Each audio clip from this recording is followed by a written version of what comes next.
Hey guys, welcome to today's session. I'm here with Harry Nhan, and he's going to show us some different things about rolling and foam rolling. I get people coming in the store all the time. Their shins are hurting, their knees are hurting, their hips are hurting, and a lot of times they're looking for a shoe to fix that, and a shoe's not going to fix it. You got to get a roller. You got to start mashing those muscles out. So Harry's going to show us some of the more frequent things that we see walking in the door that people are dealing with, and how you can mash those out and make sure that you're able to keep running and doing what you love to do. So, Harry, I'm going to turn it over to you, and we'll get started. Great. Well, first off, I would like to thank you, Dave, for allowing me to be here and joining you guys. I hope you guys are doing really well this morning from home, wherever you're watching. Tune in. I am a licensed massage therapist here in Georgia, and my goal today is to cover some of those topics that Dave has discussed. And just one more time, Dave, what are the main issues that you see with advanced and beginning runners coming in? So a lot of people deal with shin splints, for example. We see a lot of that coming in the door. So the shin, people are talking about shin splints and in different areas of that lower leg. They're having knee trouble. So different issues with their knees, just all in those different areas. Then we'll have people talk about their hips, whether it's their hip flexor, their piriformis back here in the back. We'll see some different things like that as well. So, yeah. Okay, wonderful. So the very first thing about foam rolling is actually addressing pain. For those who have gotten massage before, a deep tissue massage, and have never had one, we realize that massage isn't as a feel-good thing as people advertised that it was. A part of the process with foam rolling does involve pain, and the reason why is because of knots.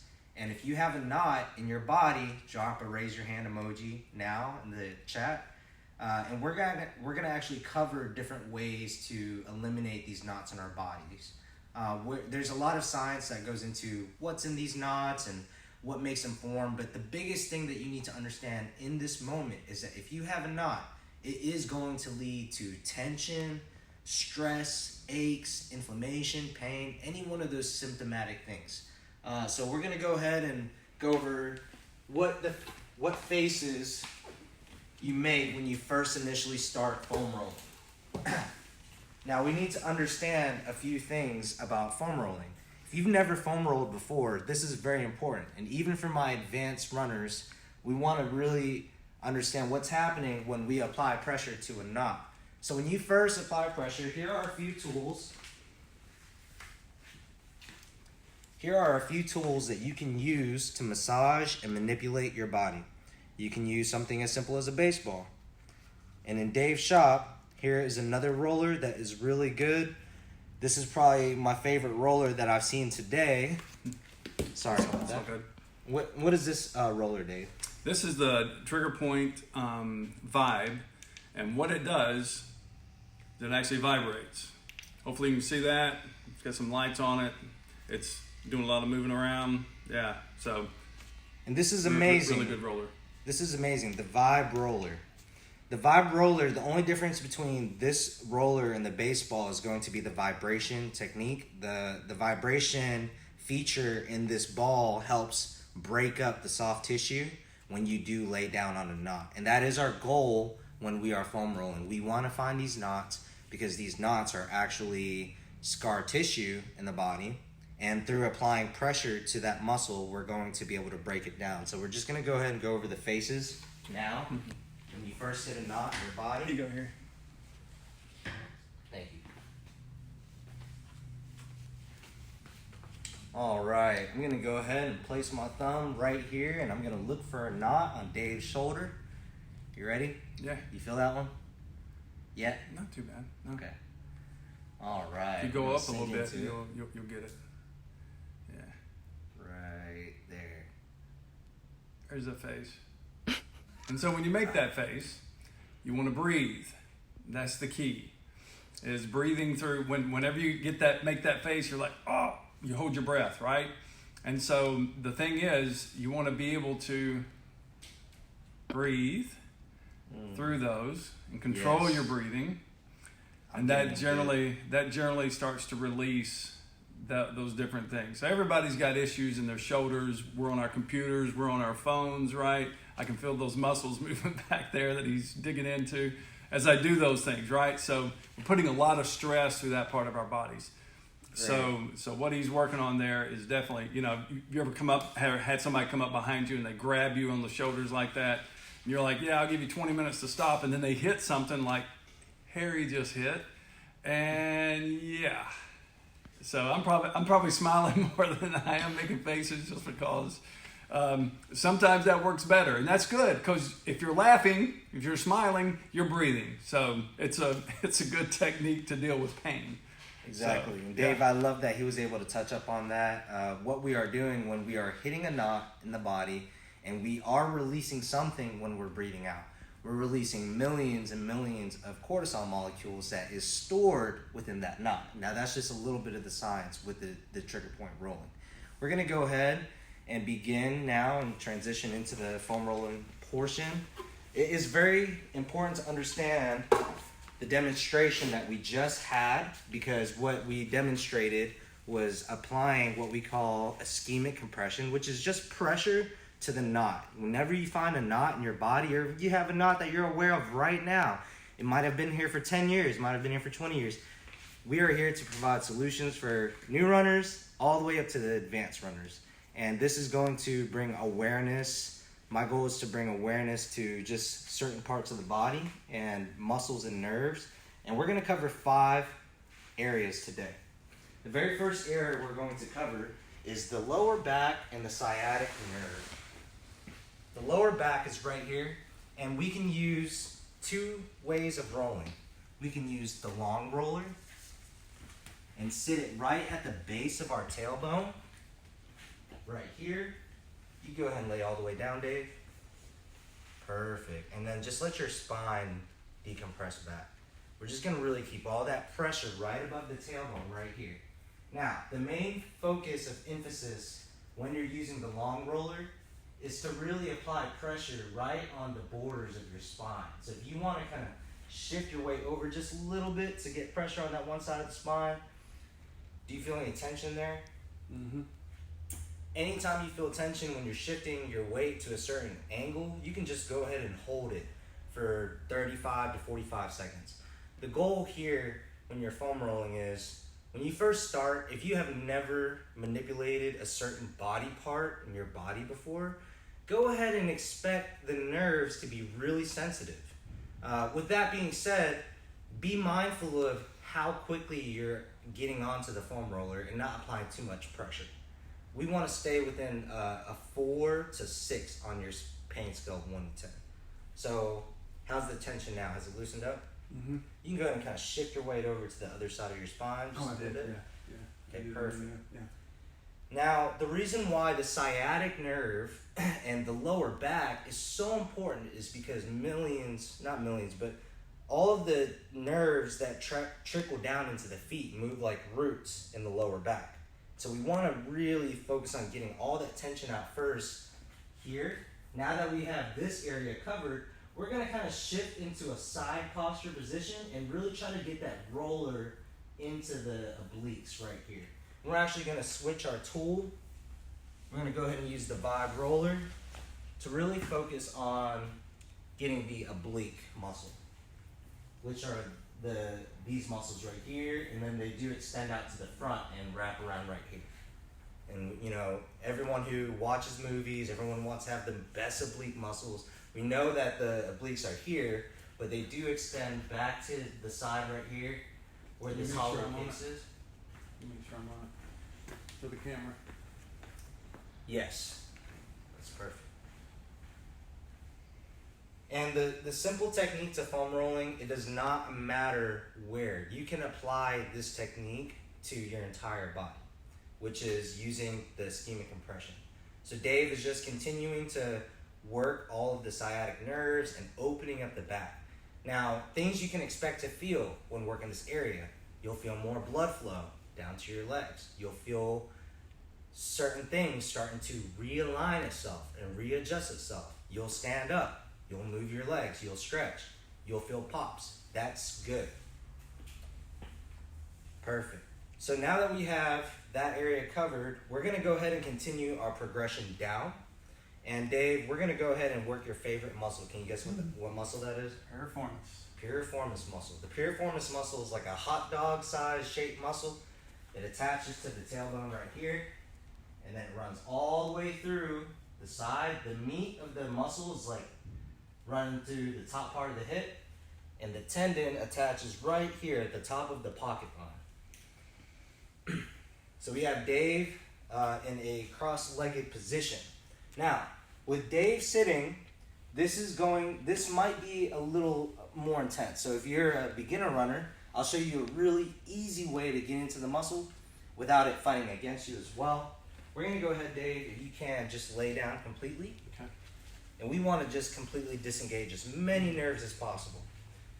Very next step is ball placement. So where did we cover? We covered the top of the pocket line. So I'm gonna straighten out Dave's shorts. The top of the pocket line is right here. We're gonna go ahead and place the ball right there, Dave. And then keeping the ball here, go ahead and stack your hips. You can go ahead and roll over and face the camera. Perfect.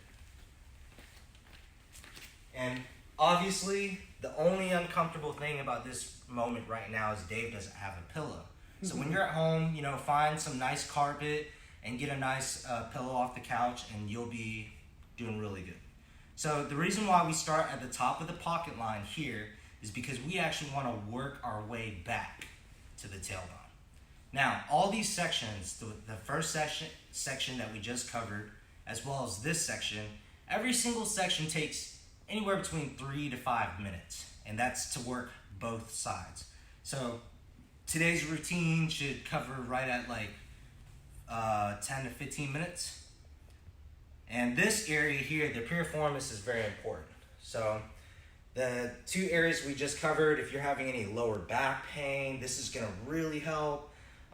If you have any type of hip pain, the piriformis exercise we're doing now is helping. And Dave, you can go ahead and kind of show them the progression and kind of start working your way back towards the tailbone. You'll just kind of like slowly inch back. Now, when you find another knot, you want to stay on it. And from the camera, it just looks like he's staying still, he's not moving, but in reality, we're keeping that pressure on the muscle. We're just inching, inch by inch, finding any type of tension or pain in the nerve. Let me know when you find a really good spot. Is that a good spot? Oh my gosh. Is it shooting? Nope.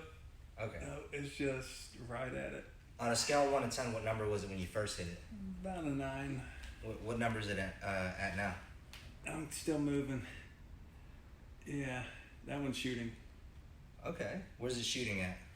Down this IT band? Yeah. Perfect.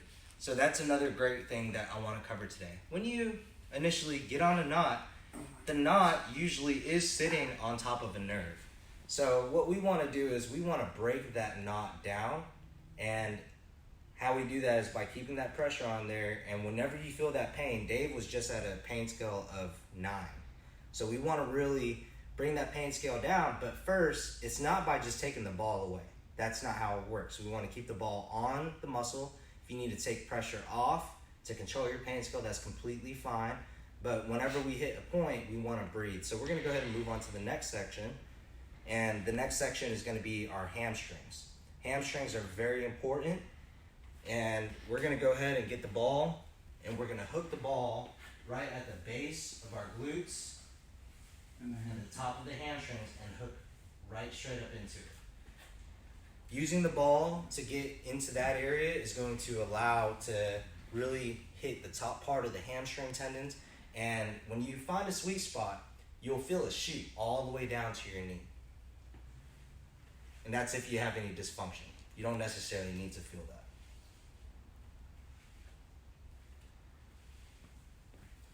And so Dave's at home, and the only goal, he has nowhere to be, he's in no rush. His only objective is taking care of his body at this moment. He's gonna go ahead and roll out that hamstring. He's gonna roll the entire area out. He's gonna be looking for any knots, any tension he can find in this area. He's just gonna work his way all the way down, find any knots, and then he's gonna work his way all the way back up. And at home, that's the pace that you want to really be moving with your body. And one more thing is continuing with the breathing. Now, the breathing is very important. Dave, we're just going to go ahead and find one spot on the hamstring. Mm-hmm. Let me know when you find a good one. It's at it. What number is it? About a 5 or 6. 5 or 6, perfect. Whenever you hit a point, any point that goes over 4 on your pain scale, there is an inflammatory response in the body that causes your chest to get heavy and your head to get heavy as well. It's a very uncomfortable feeling. That uncomfortable feeling is an instinct to tell your body to actually breathe. So breathe straight into your chest. Pretend you have your mouth on a straw, pull straight through.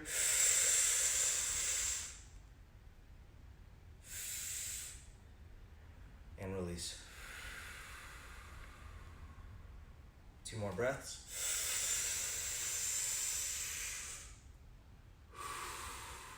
Just a very simple breathing technique to really help you release your knots in your body. Now, hamstrings, guys, runners, this is so important. We're using our hamstrings so much when we run and when we strike. Every single time we strike, our hamstrings have to stabilize. So we want to really cover that muscle. If you have any pain behind your kneecap, that's going to be a very important area to roll out. The next area we're going to move on to and transition into is the adductors. Now, the adductors are right here, your inner groin muscles, okay? Nobody wants to touch these muscles. Nobody wants to roll these muscles. If you're an athlete and you've ever had this area massaged, you know how painful it is. Now, the reason why is because it's never been massaged. So start. We want to really start at the base of the knee here. We're going to start with the long roller. And Dave, you're going to kind of you're going to go ahead and lie on your stomach. And then it's going to be a bit of a side posture positioning as well. Dave has plenty of experience rolling this area out. Perfect. And basically, with rolling, there's not any crazy science or sophistication to doing it right. Just get the meat of the muscle onto whatever tool you're using to find and see. Now, how you can see into your body, under your skin, is by using the foam rolling method technique. Because when he's rolling, he can close his eyes, and if he feels anything underneath that tissue, I'm going to go ahead and kind of stimulate a little bit because I know he needs a little more pressure. No. I'm good. I'm good. I'm on one right now. Exactly. He's on a good one. Yeah.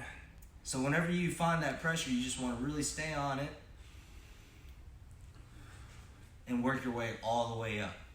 Now, the adductor muscles, the groin muscles, anytime they're tight, they're going to really wreak havoc on your body. The very first symptom that you may feel is inner knee pain on the MCL tendon.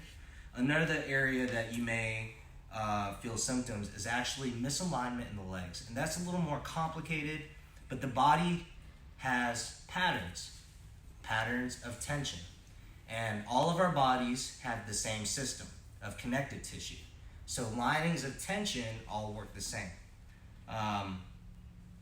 And as Dave works here at home, in the comfort of his own home, he would take about 3 to 5 minutes to work his way all the way up to the top of the groin to really open this up. When you are able to break down that area, that naturally brings synovial fluid to your hip joint. So if you have any issues with this area right here, this is going to be a really good area to break down, because when it gets tight and filled with knots, it basically clumps up all the blood like a dam of rocks from penetrating through like a river. The very last area that we're going to cover today is below the knee. So there's a few areas of anatomy that we want to really cover. I know that shin splints are really prevalent with advanced and beginning runners. So we're going to go ahead and go over where the shin splints are occurring. The shin splints are occurring through this muscle here. Everyone calls it the shins. The technical term for this muscle are the peroneal muscles. You don't need to remember that. But we're going to start with foam rolling like so. And there's 2 ways that you can hit 2 birds with 1 stone with this technique. So you're going to use the foam roller to apply pressure to your calf, and then that's going to help break down the tension in the back to create some separations for the front if you have shin splints. And then how to treat your shin splints. This is so cool. We're going to use your ankle bone. So we're going to use the outside part of Dave's ankle on his left foot, and we're going to place it on the meat of his bone. On the meat of his peroneal muscles. Now, as he's rolling, and as you're rolling at home, we want to make sure that, you can use your bottom leg to go ahead and shift more weight down to get more weight onto the calf. And then obviously you can use this leg as a hinge to apply more pressure into that ankle bone to get more pressure into the shin muscles. And this is really good to look for knots, to look for pain. You want to stay on it. Every single point that you work in your body is going to take 30 to 45 seconds. And within that 35 to 45 second range, you're going to be taking anywhere between 5 to 6 deep breaths, patient, and you'll feel all of these points begin to melt in your body. Perfect. Dave, what do you think about this technique with the ankle on the shin? What can you tell everybody? That was a new one for me this morning, and but yet it makes so much sense. So if I'm rolling out the belly of the calf muscle here, and it's still the same thing. I'm as I rotate my foot around and start making some circles with that, I can feel the belly of the muscle in the calf moving on the roller. So it's hitting there, but I'm also getting with my ankle bone, and I'm a bony person, but still, doesn't really matter if you've got big ankles or not. You can, that bone's still going to press down into your muscle, having it across like this. So that was a new one for me. 2 birds with 1 stone.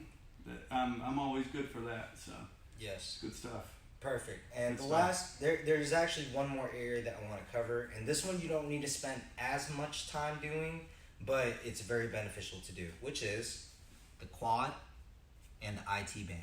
You can kind of work these 2 areas at the same time by laying on the belly. So Dave, we can go ahead and turn over. Now the quad and the IT band, they're probably going to be the most sensitive part to roll in your legs.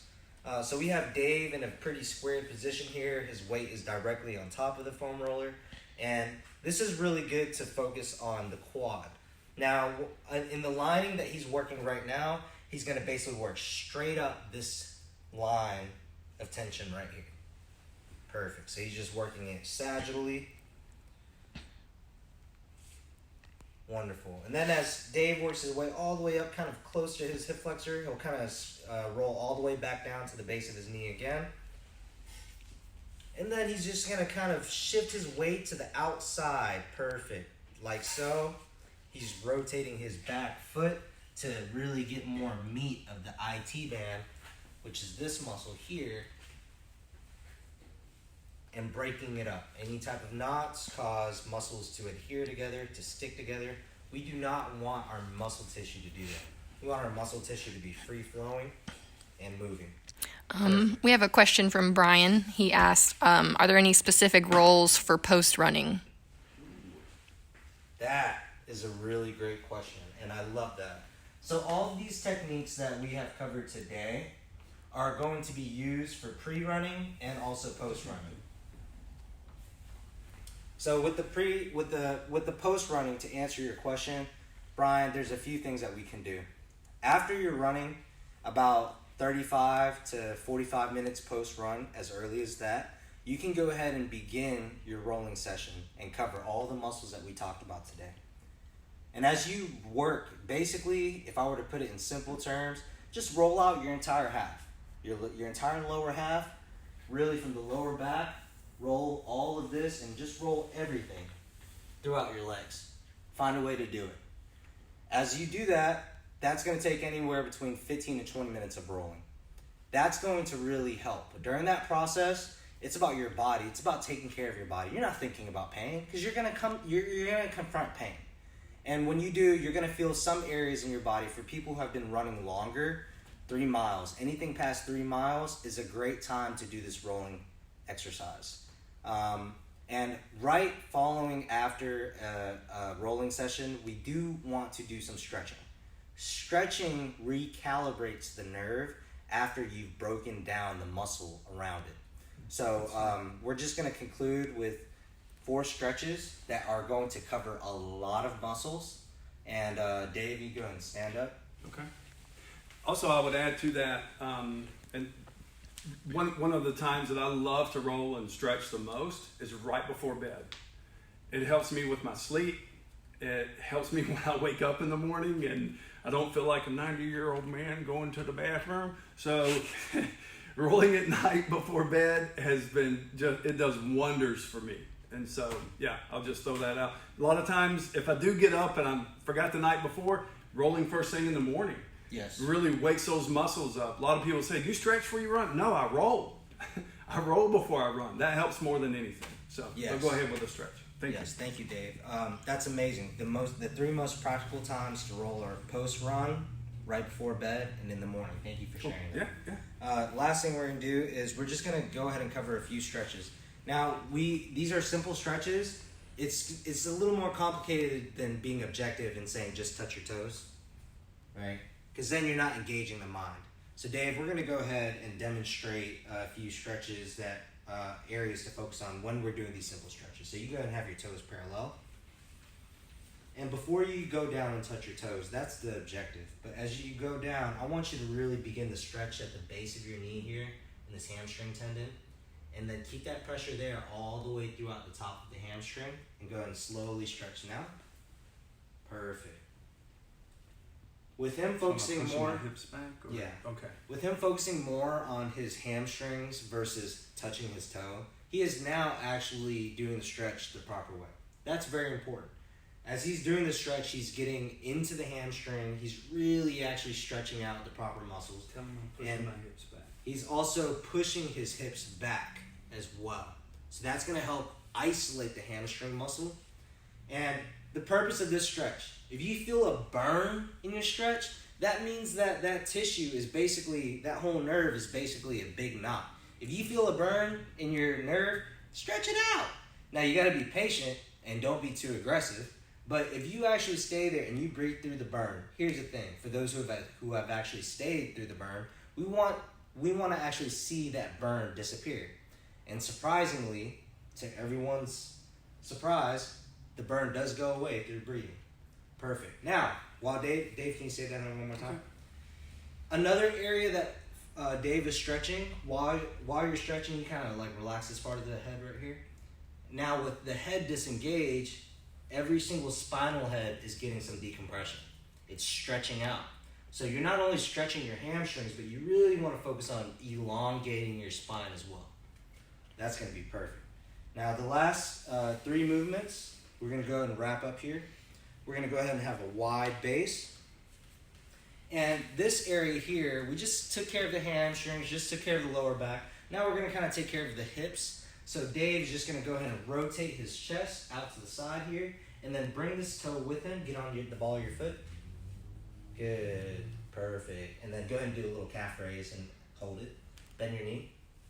Perfect. Now, where do you feel the stretch, Dave? What do I do with this leg? You can keep this toe straight. Straight. Yep. And then try to, while this leg is turned, now turn your chest back this way. Perfect. Where do you feel the stretch? Can you point to it? Mm-hmm. Right there. Mm-hmm. Okay. So this is a beautiful stretch, and we're just going to kind of animate it. Doesn't look pretty. As what it would look like at home. Now, this stretch here is going to go ahead and get all the way into that inner line from the hip flexor all the way down. And this is a very important area to stretch. And you just basically shift your weight from ball to ball with the ball of your foot. And as you get really good at this, anytime your leg or your shin is out of alignment, that is a great way to pop it back in place. And you'll understand what I mean if you keep trying. Yeah. This way and then back this way. Mm-hmm. And then you feel all the weight in your hip flexor, like your groin area. Yeah. And all the nerves do need stimulation. So with them applying that pressure to the nerve, that's great. The nerve is happy.